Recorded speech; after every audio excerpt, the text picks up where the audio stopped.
अस्सलाम वालेकुम। I am doctor Ahmed working in health care system Oman. आज मैं थोड़ा सा करियर के बारे में बात करूंगा कि जो फ्रेश ग्रेजुएट्स हैं जो पाकिस्तान में तकरीबन 17,000 16-17,000 के करीब एनुअली जो मेडिकल ग्रेजुएट्स प्रोड्यूस होते हैं, उनके लिए क्या क्या ऑप्शंस हैं पाकिस्तान से बाहर, वो किस किस जगह पे अप्लाई कर सकते हैं, कैसे अप्लाई कर सकते हैं।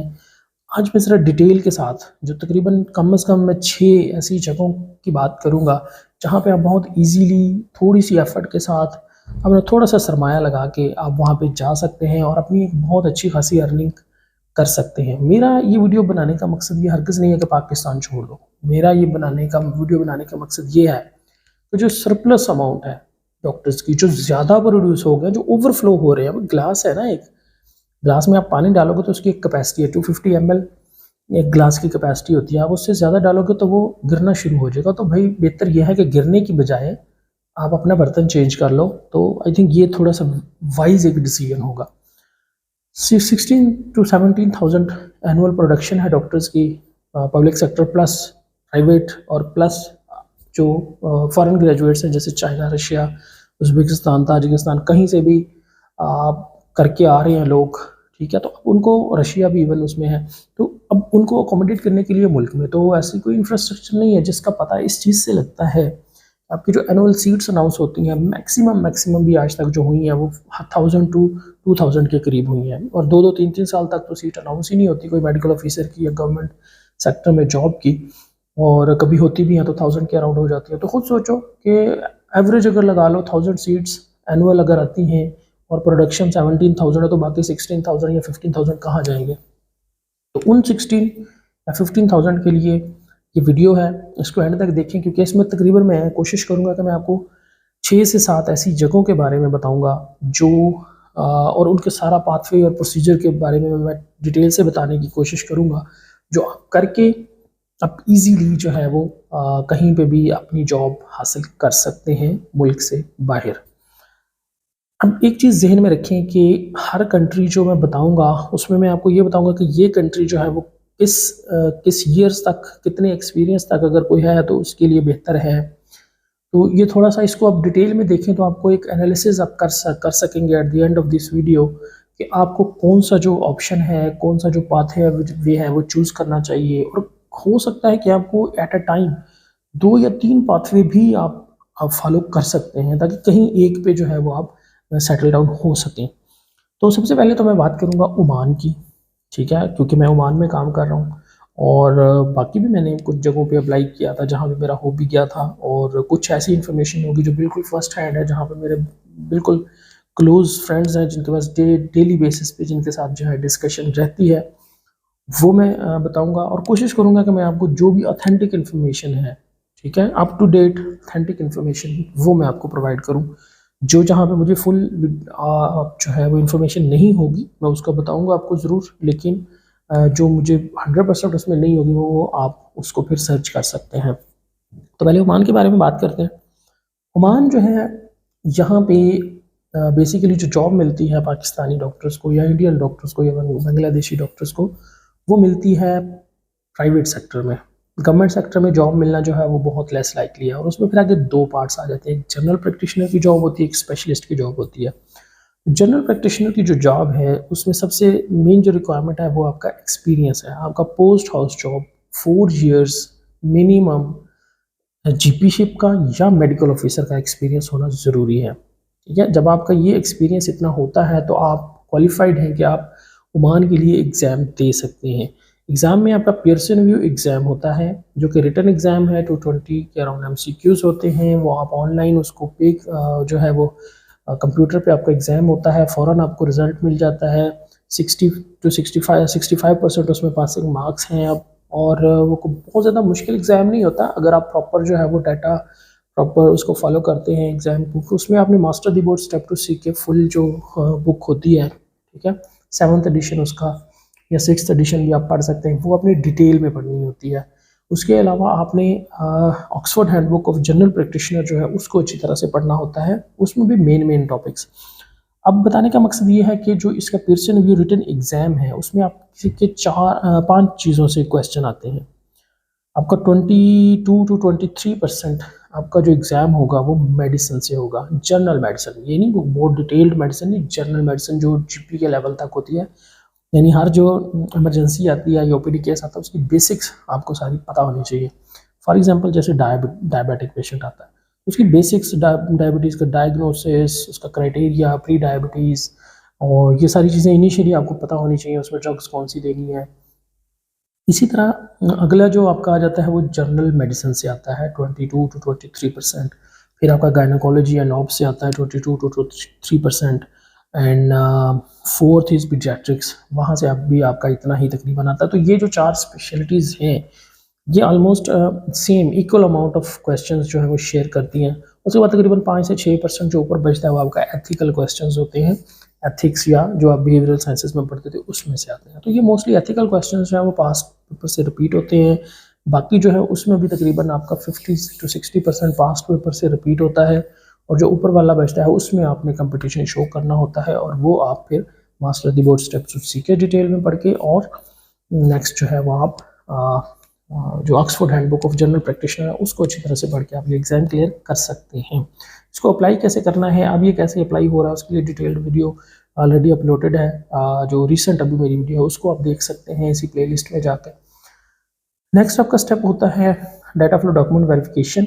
ये एक बेसिकली वेबसाइट है, एक कंपनी है जो आपके डॉक्यूमेंट्स को वेरीफाई करके बताती है ओमान स्पेशलिटी बोर्ड को कि ये बंदे का जो एक्सपीरियंस है, इसकी डिग्री है, इसका जो पीएमसी रजिस्ट्रेशन है ये ऑथेंटिक है।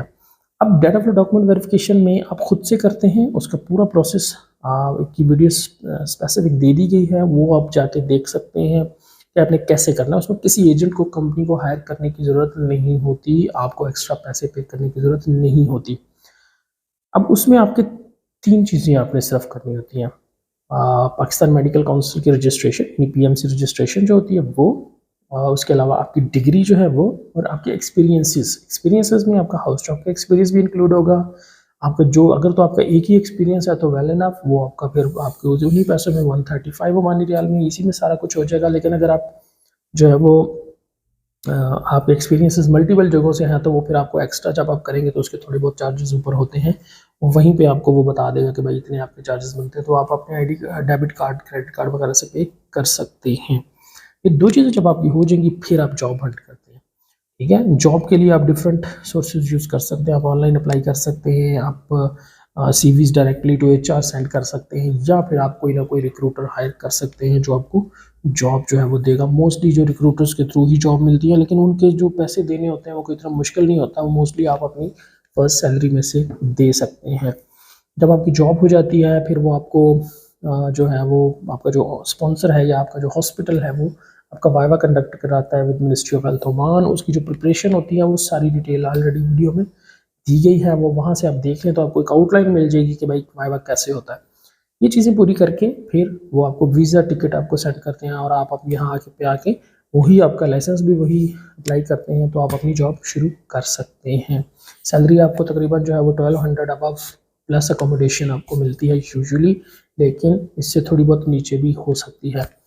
यह है जनरल प्रैक्टिशनर की। जो सेकंड आ जाती है वो है स्पेशलिस्ट की। स्पेशलिस्ट का भी प्रोसीजर यही है, फिर भी रिटन एग्जाम है, डाटा फ्लो डॉक्यूमेंट वेरिफिकेशन है, उसके बाद जॉब हंटिंग है, एम्प्लॉयर स्पॉन्सर मिल जाएगा या हॉस्पिटल मिल जाएगा, वो आपका वाइवा कंडक्ट कराएगा। अब उनका जारी बात है जो जो जिस स्पेशलिटी में अप्लाई कर रहा है वो उसको उसी के कोर्स में से एग्ज़ाम आएगा। और एक बस इसमें मैं पॉइंट बता दूँ कि डिफरेंट स्पेशलिटीज़ का तो मेरे पास डाटा नहीं है कि कौन सा किसमें क्या क्या आता है, तो उसमें यह है कि आपकी जो यूके बेस्ड बुक्स हैं वहाँ से आपका ज़्यादातर एग्ज़ाम आता है। इनका सिस्टम जो है वो यूके बेस्ड बुक्स पे ज़्यादा चलता है, तो जो भी आपके कोर्स की जो यूके की बुक्स हैं वो आप स्टडी करें, उसमें से आपका एग्ज़ाम होता है। इसी तरह फिजियोथेरेपिस्ट हैं, जो माइक्रोबायोलॉजिस्ट हैं, लैब टेक्नीशियन हैं, रेडियोग्राफर वगैरह हैं, ठीक है, वो भी इसी तरीके से, उनका भी सारा प्रोसेस सेम है, वो इसी तरीके से अप्लाई कर सकते हैं। और ऑब्वियसली जो उनका एग्ज़ाम होगा वो उनके कोर्स से रिलेटेड होगा और वो अपने हिसाब से उससे स्टडी कर सकते हैं। बहुत सारे क्वेश्चंस लोग पूछते हैं डिफरेंट स्पेशलिटीज़ के और फिजियोथेरेपी के, जी के क्या आता है भाई। आप ऑब्वियसली मेरी जो स्पेशलिटी है वो डिफरेंट है, तो मुझे बाकी स्पेशलिटीज़ या फिजियोथेरेपी या उनके ऑब्वियसली मुझे कोर्स का तो नहीं आइडिया होगा कि उसमें क्या क्वेश्चन आते हैं। बस जनरल सा एक रूल याद रखें कि यूके बेस्ड अपनी बुक स्टडी करें, या कहीं से और अगर आपको कोई डाटा कहीं से मिलता है, बहुत सारे फेसबुक पेजेस भी हैं, तो वहाँ से अगर आपको स्पेशलिटी से रिलेटेड डाटा या पास्ट एमसीक्यूज मिलते हैं तो वो आप ज़रूर हल करके आप वो कर सकते हैं। लेकिन मुझे इसके बारे में 100% हर स्पेशलिटी के बारे में मुझे आइडिया नहीं है कि आपने क्या क्या पढ़ना है। I think it covers and sums up all about the Oman. इसके बारे में थोड़ी सी एक और चीज़ देख लें कि जब भी आप अपना सेलेक्ट करते हैं कोई हॉस्पिटल, तो आपको वो ज़ाहिर बात है पहले एक आपको वो ऑफ़र लेटर सेंड करते हैं। उसको साइन करने से पहले थोड़ा उसको थॉरोली देखें, क्या जो चीज़ें आपको रिक्वायर्ड हैं, जो चीज़ें कॉम्पिटिटिव हैं, क्या वो सारी उसमें मेंशन है कि नहीं मेंशन है। जो ज़ुबान से वो बोलते हैं उस पे कभी ट्रस्ट नहीं करना, ठीक है। वो आपको कहेंगे जी इसमें मैंने लिख दिया है 600 रियाल, लेकिन हम आपको देंगे 1200 रियाल ही, ठीक है। आप परेशान ना हो, ये हमने टैक्स के लिए किया है, फलाने के लिए, ऐसा कुछ नहीं होता। जो भी आपका हक है, जो राइट है, वो मेंशन होना चाहिए ऑफर लेटर के अंदर।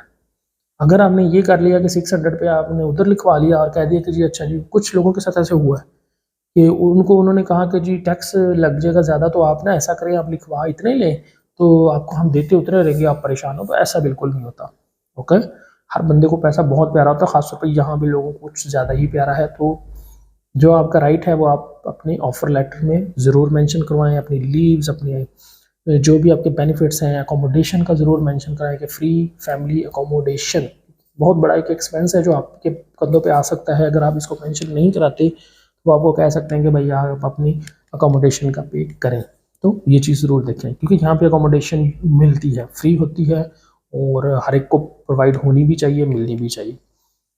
नेक्स्ट इज़ अगला जो आ जाता है वो कुवैत के बारे में है। अब कुवैत के साथ गवर्नमेंट का बहुत अच्छा एक सिस्टम है, जो पाकिस्तान गवर्नमेंट है उनका एक मुआहिदा है, क्योंकि जो ओवरसीज़ एम्प्लॉयमेंट कॉरपोरेशन है पाकिस्तान की, OEC, वहाँ पे उनके थ्रू कुवैत में डॉक्टर्स, नर्सेज और जो भी आपके स्किल्ड वर्कर्स होते हैं वो भेजे जाते हैं।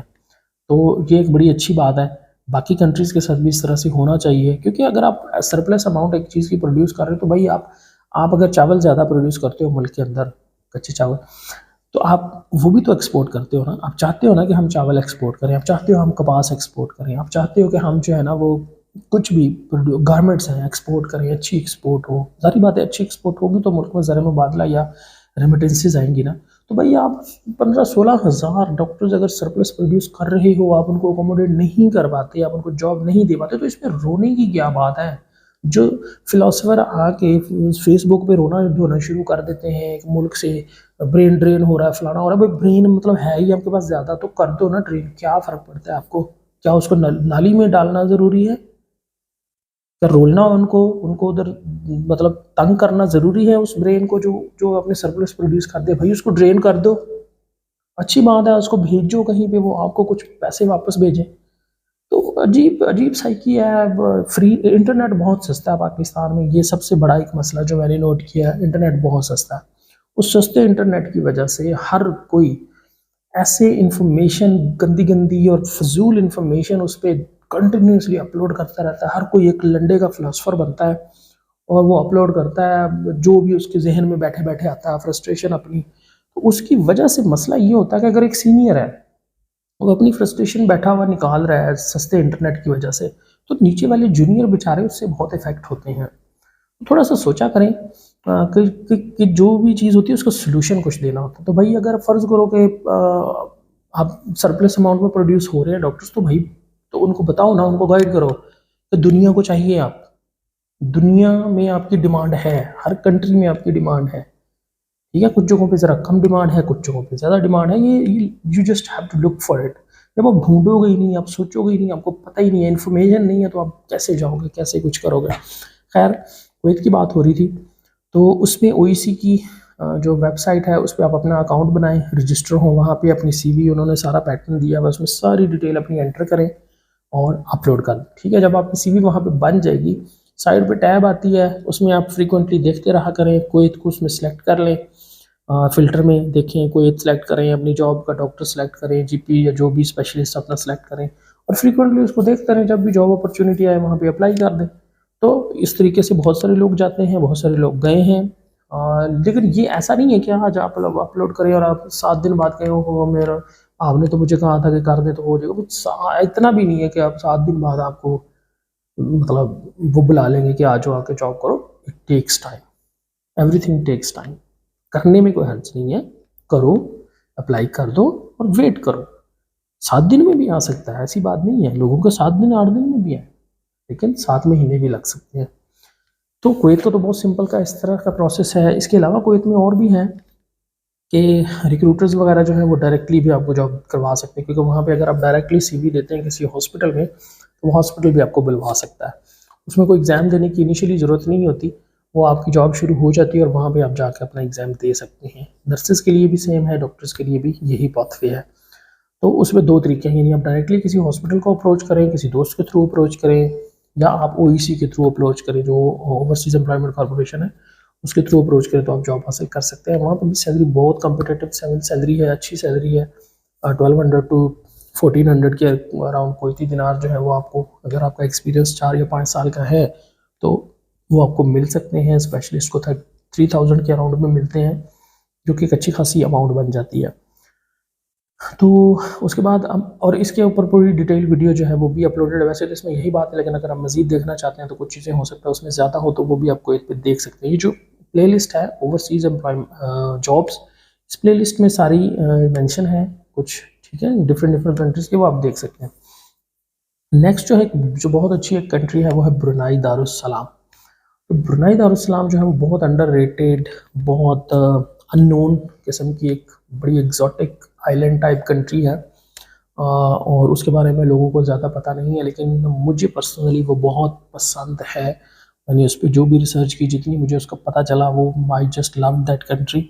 और मैंने वहाँ पे अप्लाई भी किया था, लेकिन थोड़ा सा लेट। उनका यही रोला है सिर्फ कि वो आपको पता नहीं होता कि वो कब आपको रिप्लाई करें, कब आपको हायर करें, और एग्ज़ाम के बाद भी इवन वाइवा जो ले लें उसके बाद कब आपको वो रिप्लाई करें, आपको आइडिया नहीं होता, ना वो बताते हैं। खैर, उसमें ये होता है कि ईमेल होती है, ठीक है, जिसमें आपने medical.recruitment एट जो है ना वो moh.gov.bn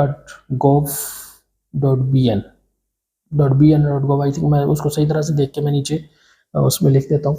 तो उसमें आपने अपना जो इंट्रोडक्शन होता है प्रॉपर, वो जैसे कि आप अपना नाम बताएंगे, आप अपना एक्सपीरियंस बताएंगे, इस कॉलेज से आपने किस टाइम पे ग्रेजुएट हुए, और ठीक, और अब जो आपका मेजर एक्सपीरियंस है वो किस चीज़ में है, ये थोड़ा सा आपने अपना इंट्रोडक्शन बता के नीचे आपने अपनी सीवी अटैच कर देनी है, एक अच्छी सी सीवी बना के। और सीवी पे भी डिटेल्ड वीडियो मौजूद है, वो आप देख सकते हैं। ये आपने उनको सेंड कर देना है, वो आपको 7-8 दिन में, महीने में, 10 दिन में, 2 महीनों में, 3 महीने में आपको रिप्लाई करेंगे। और आपको जो है वो कहेंगे, एकदम से आपको कहेंगे कि भाई 2 दिन के बाद आपका इंटरव्यू है।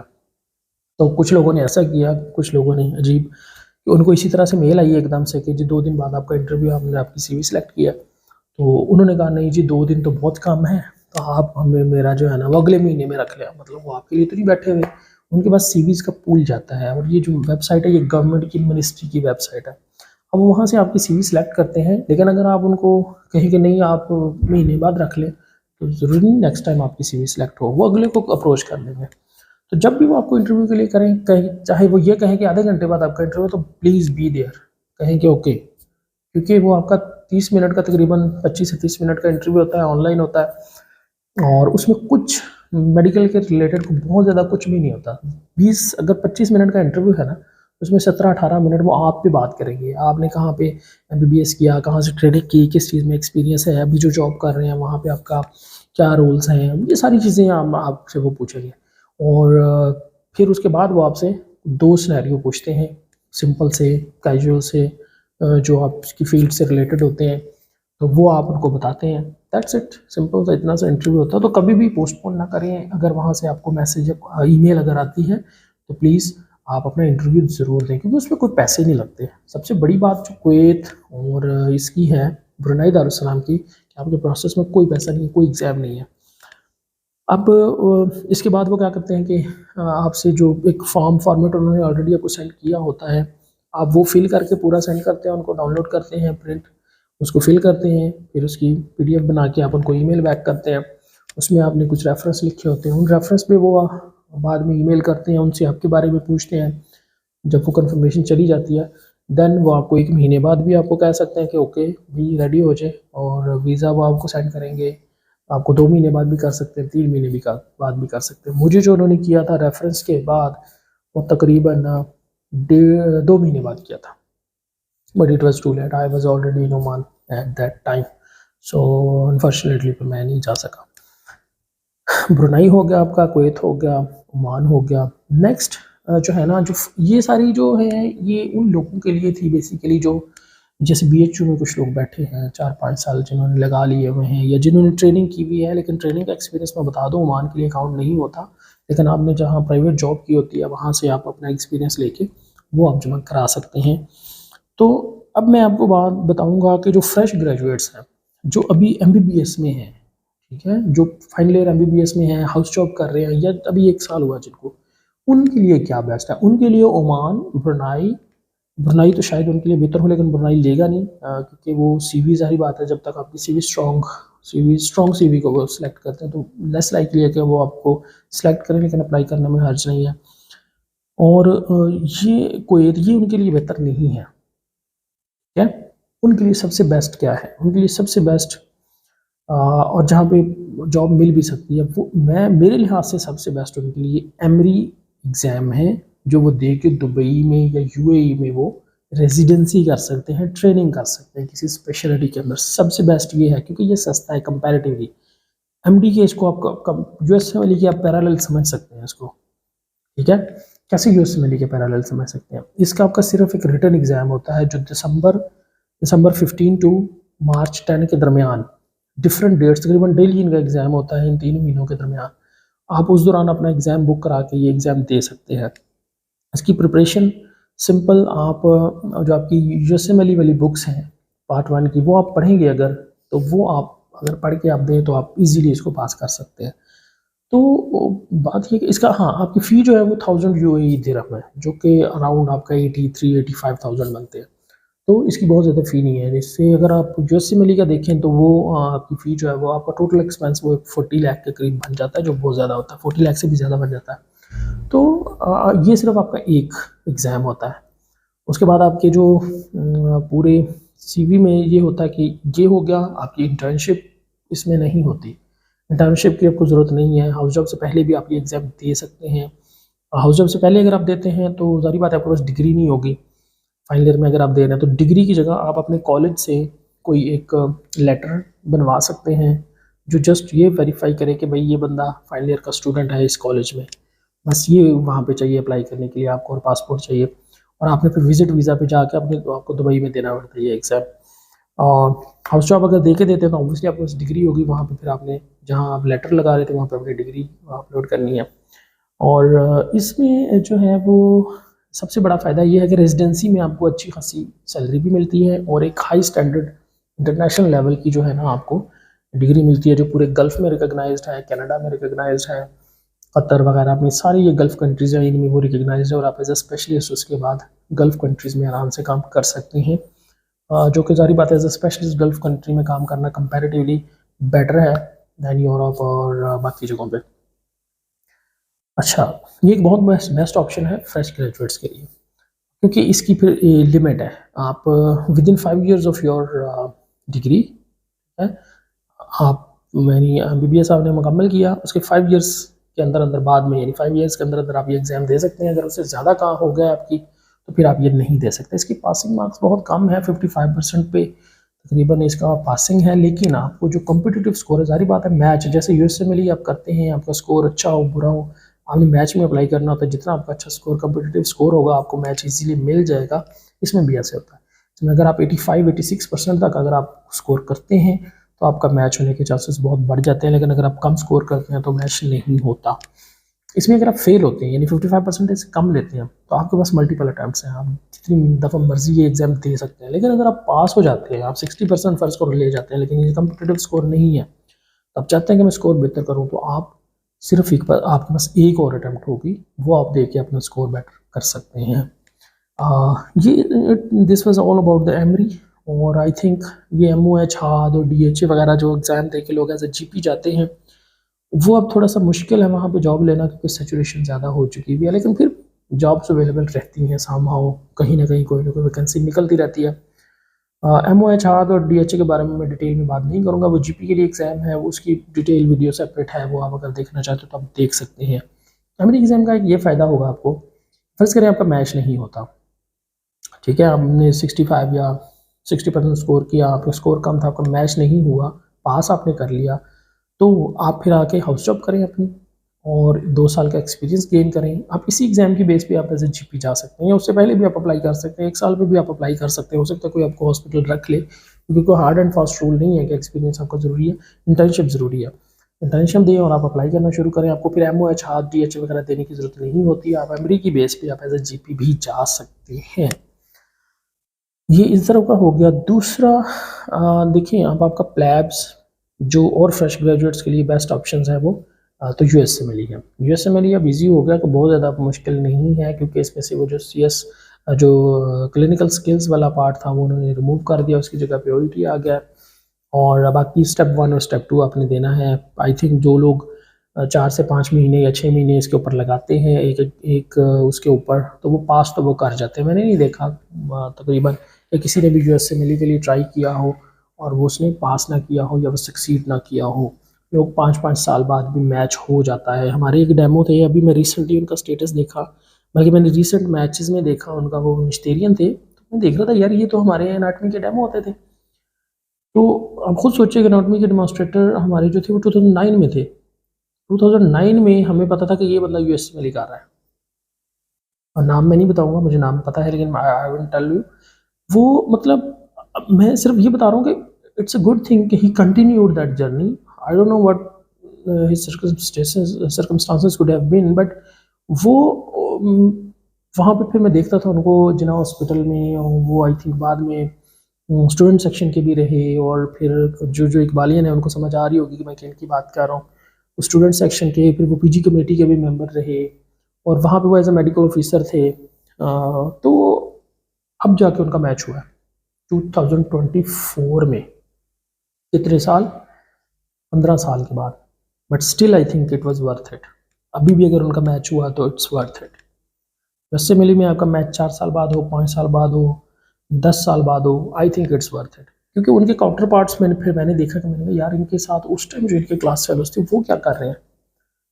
तो कोई ख़ास ऐसा नहीं है कि कोई प्रोफेसर बन गए हो, प्रोफेसर बन भी गए हैं तो ऐसा नहीं होता कि कोई इकोनॉमिकली को बहुत ज़्यादा कोई जो है ना हो जाता है।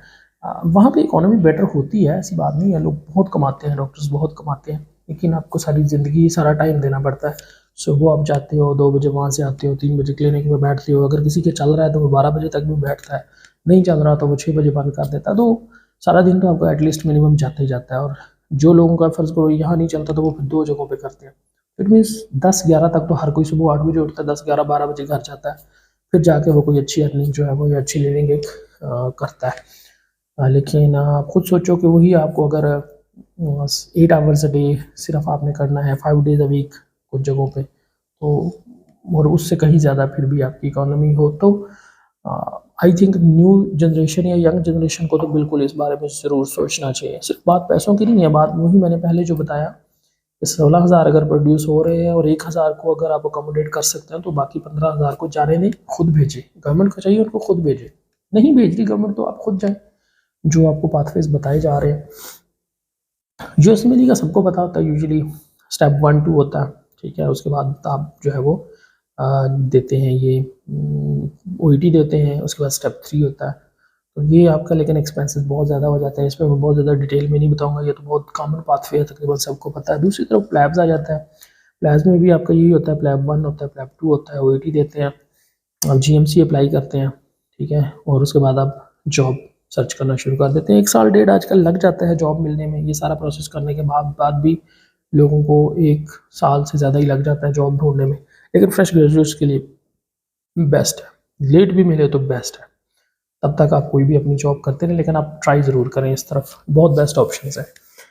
उसके बाद एक सबसे अच्छा जो मुझे ऑप्शन लगता है, एक एएमसी ऑस्ट्रेलिया के लिए, ठीक है, वो बहुत लोगों ने भूला हुआ है। पहले मैंने देखा था, हमने इनिशियली जब 2009 में, मुझे याद है कि हमारे एक सीनियर होते थे, वो एएमसी दे रहे थे और वो चले भी गए थे। उसके बाद मैंने ज़्यादा देखा नहीं इकबालियन का रुझान ऑस्ट्रेलिया की तरफ, आई डोंट नो व्हाई। लेकिन अभी आके मुझे पता चला है या चलता है कि यार ऑस्ट्रेलिया का एक बहुत अच्छा ऑप्शन है, कम हायर सैलरीज़ हैं कंपैरेटिवली, इवन यूके से लोग ऑस्ट्रेलिया आते हैं, आयरलैंड से लोग ऑस्ट्रेलिया आते हैं, तो why not initially start that process.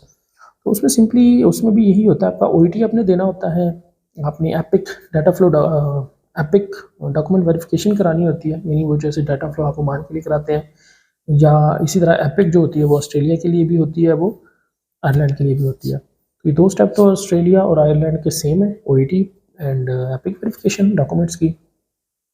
और थर्ड जो पार्ट होता है वो आपने एग्ज़ाम देना होता है, AMC1 होता है, फिर 2 होता है। लेकिन AMC1 दे के आप जॉब्स अप्लाई कर सकते हैं और आपको यूजुअली जॉब मिल जाती है एज अ GP या एज अ इंटर्न स्टार्टिंग में, जैसे भी मिले वो आप सिस्टम में एंटर हो जाते हैं, सैलरीज आपको अच्छी स्टार्ट हो जाती है, उसके बाद आप 2 देते हैं और आप इस तरह ग्रो करते हैं वहाँ पे। तो ऑस्ट्रेलिया बहुत अच्छा ऑप्शन है। और फिर आ जाता है आयरलैंड का। आयरलैंड में भी ऐसे ही आप OET दें, OET दे के आप जो है वो अपना आयरलैंड का मैं थोड़ा सा डिटेल में आपको बता देता हूँ। सबसे पहला जो आपने स्टेप करना है ना, पाकिस्तान में आपने इंटर्नशिप जो है ना वो पाकिस्तानियों की वहाँ पे एक्सेप्ट होती है, हमारी डिग्री एक्सेप्ट होती है, हमारे एक्सपीरियंसेस वहाँ के एक्सेप्ट होते हैं। ये बहुत अच्छी बात है। इंडिया के लिए ऐसा नहीं है। इंडियन इस तरह से आयरलैंड में डायरेक्टली नहीं जा सकते क्योंकि उनकी डिग्री और वो चीज़ें उस तरह से एक्सेप्ट नहीं है। ये पता नहीं किसकी मेहरबानी है, आई डोंट नो, लेकिन this is what it is. तो आप सबसे पहले अपने हाउस जॉब जो आपने की है, आपने उसको स्पेसिफिकली नाम उसके चेंज कराना, क्योंकि हमारे यहाँ हाउस जॉब में नाम लिख देते हैं, जैसे जनरल मेडिसिन है तो उसको इंटरनल मेडिसिन लिख दिया जाता है, या मेडिसिन लिख दिया जाता है, सर्जरी लिख दिया जाता है, ओटोलेरेंजोलॉजी को ENT लिख दिया जाता है, पीडियाट्रिक्स को पीड्स मेडिसिन लिख दिया जाता है। तो ये वाले नाम वहाँ पे एक्सेप्टेड नहीं होते। आपने अपने सबसे पहले अपने हॉस्पिटल के एडमिन में जाना है, आपने अपनी हाउस जॉब की जो चारों रोटेशंस हैं उनके नाम आपने उनके पैटर्न के अकॉर्डिंग कराने हैं।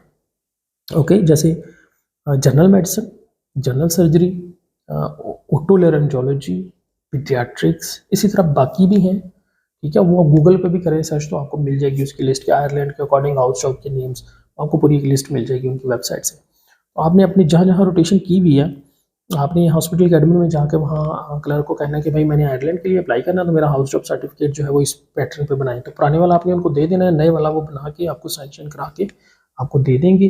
जब आपको मिल जाएगा तो फिर आपने PMC या PMDC की वेबसाइट पे जाना है, वहाँ पे लॉगिन होना है अपना, और आपने वहाँ से अप्लाई करना है इंटर्नशिप सर्टिफिकेट या एक्सपीरियंस सर्टिफिकेट। तो वहाँ पे आप आगे जैसे जाएंगे तो आपने एक्सपीरियंस में बता देना है कि हाउस जॉब का या इंटर्नशिप का, और आपने उसमें चार सर्टिफिकेट आपने अप्लाई करने हैं, यानी एक मेडिसिन, जनरल सर्जरी, जो भी आगे 2 आपने अलाइड की हुई हैं, क्योंकि general medicine general surgery mandatory हैं, बाकी 2 अलाइड कोई भी आपकी हो सकती हैं। तो वो आपने उधर मेंशन करना है। वहाँ पे आपने आपकी पिक्चर आपको अपलोड करनी पड़ेगी, पासपोर्ट साइज़। आपको जो ये वाला एक्सपीरियंस सर्टिफिकेट है ये 4 दफ़ा आपको अपलोड करना पड़ेगा, जो आपने अभी जो नया बनवाना है हॉस्पिटल से। और आई थिंक आपको अपना PMC रजिस्ट्रेशन अपलोड करनी पड़ेगी। तो वहाँ पे लिखा होगा जो भी, ये 3-4 चीज़ें हैं जो आपको अपलोड करनी पड़ेंगी। और उसके बाद वो उसकी फ़ी होती है, I think it was 3000, around 3000 या 3500 PKR। तो उसमें फिर आप जो है वो आप अप्लाई करते हैं तो 7 to 10 डेज़ के अंदर अंदर आपको आपके एड्रेस पे डिलीवर कर देते हैं आपका जो सर्टिफिकेट हो। हाँ, आपने वहाँ मेंशन करना है, कंट्री का भी वो पूछेंगे, आपने मेंशन करना है कि आयरलैंड के लिए, तो उनको पैटर्न पता होता है, वो उसी पैटर्न पे बना के आपको सेंड कर देते हैं। जब ये चीज़ आ जाती है तो इसको आप क्या करते हैं कि आप और साथ आपने OET देना है ऑब्वियसली। OET आप कभी भी दे सकते हैं, इसके साथ भी दे सकते हैं, इससे पहले भी दे सकते हैं। तो ये 2 चीज़ें जब आपके पास हो जाएंगी तो आपने क्या करना है कि एपिक वेरिफिकेशन, आपने एपिक की जो वेबसाइट है उस पर जाना है और आपने अपने ये डॉक्यूमेंट जो है ये वेरीफाई कराने हैं, जिसमें आपकी डिग्री, एक्सपीरियंस और हाउस जो इंटर्नशिप का एक्सपीरियंस है ये आपका वेरीफाई होता है। तो एपिक वेरिफिकेशन में 2 से ढाई महीने लग सकते हैं, उसमें तकरीबन आपके $330 आपके पैसे लगते हैं। इनिशियली अकाउंट बनाने में 500 टोटल आई थिंक लगता है। इसकी पूरी डिटेल मैंने पहले एक वीडियो वैसे बनाई है, इसमें टोटल एक्सपेंसेस जो है ना कि आयरलैंड तक आपका कितना तकरीबन खर्चा हो जाता है, तकरीबन 250 PKR के अराउंड आपका इसमें हो जाएगा। और 250 PKR बाद में जब आप फिर ये आपकी एपिक वेरिफिकेशन हो जाती है, उसके बाद फिर आप IMC यानी आयरिश मेडिकल काउंसिल जो है उसमें आप अकाउंट बना के आप अपना अप्लाई करते हैं और वेट करते हैं। It takes around 6 months to 1 year। तो वो जब आपकी रजिस्ट्रेशन हो जाती है, इससे पहले भी आप जॉब हासिल कर सकते हैं। आप जॉब अप्लाई करें कहीं पे भी, अगर आपको कोई हॉस्पिटल रख लेता है, वो आपकी स्पेशलिटी, आपकी एक्सपीरियंस की बेस पे है कि वहाँ पे किसी हॉस्पिटल को किस चीज़ में एक्सपीरियंस बंदा चाहिए, तो कुछ ज़ाहिर बात है हर जगह पे ही कुछ स्पेशलिटीज़ जो होती हैं वो रेयर होती हैं, तो उनकी डिमांड ज़्यादा होती है, कुछ बहुत ज़्यादा होते हैं तो उनकी डिमांड कम हो जाती है सैचुरेशन की वजह से। तो ये अब डिपेंड करता है। जैसे अभी का आपको बताऊँ तो पीडियाट्रिक्स में स्पेस है, गैस्ट्रोएंटरोलॉजी में स्पेस है, नेफ्रोलॉजी में, यूरोलॉजी में। तो ये जो स्पेशलिटीज़ हैं ये इस टाइम हाई डिमांड में है, और बाकी भी हो सकती हैं बीच में, मुझे ज़्यादा इन्फॉर्मेशन नहीं होगी उनके बारे में। तो आप जो है वो अप्लाई करते हैं। अगर आपको आईएमसी रजिस्ट्रेशन आपने अप्लाई कर दी है, आपको अगर कोई जॉब मिल जाती है तो आप उनको बताएं कि मैंने आईएमसी अप्लाई किया हुआ है। तो वो फिर क्या करते हैं कि उनसे कांटेक्ट करके आपकी जो रजिस्ट्रेशन है उसको फास्टर करा सकते हैं, वो उसको जल्दी करवा सकते हैं, 2 3 4 महीनों में भी करवा सकते हैं। तो it will depend on your luck. तो ये प्रोसेस है आयरलैंड का। आयरलैंड में सैलरीज, वर्किंग आवर्स बहुत अच्छे हैं, बहुत अच्छे इन सेंस इस तरह की आपकी जॉब जो होती है वो 8 hours a week, 8 hours a day होती है और 5 डेज अ वीक होती है। ये आपकी यूजुअल वर्किंग आवर्स है। लेकिन अगर आप कोई और इसमें सारी बात है, आप जब आपका रोस्टर बनता है तो 1 या 2 आपकी लॉन्ग कॉल हो सकती है, जो सैटरडे या संडे होता है वो उसके अंदर इंक्लूडेड होता है। लेकिन अगर आप कोई एक्स्ट्रा करते हैं तो उसका आपको डबल सैलरी मिलती है, डबल उसका आवर रेट होता है। और उसमें जहाँ तक मुझे मालूम है अच्छी खासी आपकी सैलरी जो है वो आप अपनी बूस्ट कर सकते हैं, और लोग करते भी हैं जो पाकिस्तान से जिनको आदत होती है 2 2 3 3 जॉब्स करने की। जब वहाँ जाते हैं और अगर फैमिली नहीं है तो वो बिल्कुल खुल के काम करते हैं और फिर एक अच्छी खासी अर्निंग अपनी कर सकते हैं। वहाँ पे अकोमोडेशन का थोड़ा मसला होता है, फैमिली अकोमोडेशन जो है वो ढूंढना थोड़ा सा मुश्किल होता है, लेकिन मिल जाती है यूजली 1.5 2 महीना जब आप स्ट्रगल करते हैं ढूंढते हैं तो आपको कोई ना कोई अच्छी जगह मिल जाती है। अच्छा, आयरलैंड भी हो गया, बाकी I think that was all. और हाँ, एक और था, यूरुग्वे था, यूरुग्वे या ब्राज़ील, उसके बारे में मैंने बताया था। उसकी डिटेल वीडियो मौजूद है, वो को बहुत अच्छा तो ऑप्शन मैं नहीं कहूँगा, लेकिन अगर आप फिर भी करना चाहें तो वो आप कर सकते हैं। उसकी आप सेपरेट वीडियो मौजूद है, वो आप उसको देख लें क्योंकि वीडियो काफ़ी लंबी हो गई है। आई होप आपको इससे कोई फ़ायदा होगा। सिर्फ ये सारी चीज़ें बताने का मकसद ये है कि आप लोगों के पास ऑप्शन हो, आप लोगों के पास सिलेक्शन के लिए इंफॉर्मेशन मौजूद हो। सिर्फ यही इंफॉर्मेशन नहीं है, आप मज़ीद इसके ऊपर इंफॉर्मेशन ले सकते हैं अपने फ्रेंड्स से, जो भी कोलीग्स, सीनियर्स, जूनियर, सारी हज़ार सबके कोई ना कोई कॉन्टैक्ट बाहर होता है। आप उनसे ये सारी चीज़ें पूछ सकते हैं फर्दर, और अपना एक जो इन्फॉर्म्ड डिसीजन है वो आप ले सकते हैं। आई होप कि इससे आपको कुछ फ़ायदा हो। Thank you so much.